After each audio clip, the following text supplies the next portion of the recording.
Pemda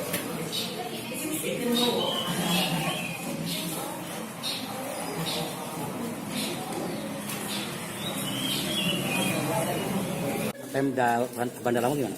Nah, anak-anak ini kan itu karena tergantung guru-gurunya bagaimana mendidik anak ini harus lebih baik. Jangan sampai terjadi hal-hal yang tidak diinginkan. Ini kan hal yang tidak baik. Ya, bagaimana kita mengajak murid-murid kita berbuat yang baik. Makanya dari tahun 2011 yang punya peraturan etika, akhlak ini harus kita perkokoh di Kota Bandar Lampung. Jangan sampai ke Bandar Lampung, ya. Mungkin yang sudah terkena ini kan 5 anak Pak untuk Bandar Lampung, apakah itu nanti akan dikarantina Pak? Ya, kita lihat kenapa jadi begitu ya. Mungkin ada menyayat ini kan menyakiti badan sendiri, apa gunanya? Nggak ada gunanya.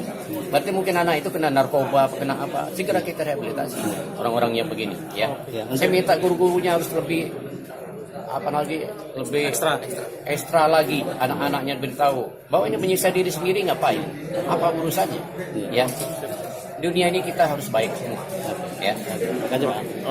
Kami baru tahu nih, tetapi kalau baca dampaknya pasti dampaknya sangat buruk terhadap sejarah, terutama akan menghilangkan efek takutnya. Ya, jadi efek takutnya akan hilang sehingga dia berani menyayat tangan. Nah, ini kalau memang ditemukan di Lampung, terutama di Bandar Lampung, ya, ini udah lapor polisi belum? Ya. Nah, kalau belum nanti kita akan coba kerjasama dengan tim kepolisian untuk menyelidiki hal itu. Mungkin dinas kesehatan akan menurunkan tim sendiri. Kalau kita lihat dulu ada nggak pengaduan, kalau ada pengaduan kita akan turun, ataupun ada memang sampai dengan masuk rumah sakit. Nah, itu masuk nggak rumah sakit? Gitu, ya. Kita lihat nanti kalau memang ada kita akan turun. Itu sebenarnya dampaknya terhadap anak itu sendiri gimana dalam kesehatan? Oh, dampaknya pasti sangat tidak baik ya. Karena si anak akan kehilangan rasa tidak percaya diri, merasa dia terlalu kuat sehingga kan ada efek dari minuman itu sendiri ya. Saya lupa namanya itu apa itu dari Surabaya ya.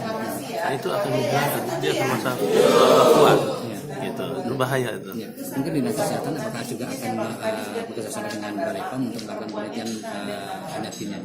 Ya, nanti kalau saya akan tanyakan pulang ini dari ke Balai POM apakah mereka sudah mengetahui hal itu. Kalau mereka sudah mengetahui, dia pasti ngajak kita. Ya. Makasih. Okay, ya. Tapi yang pasti dampaknya itu lebih kepada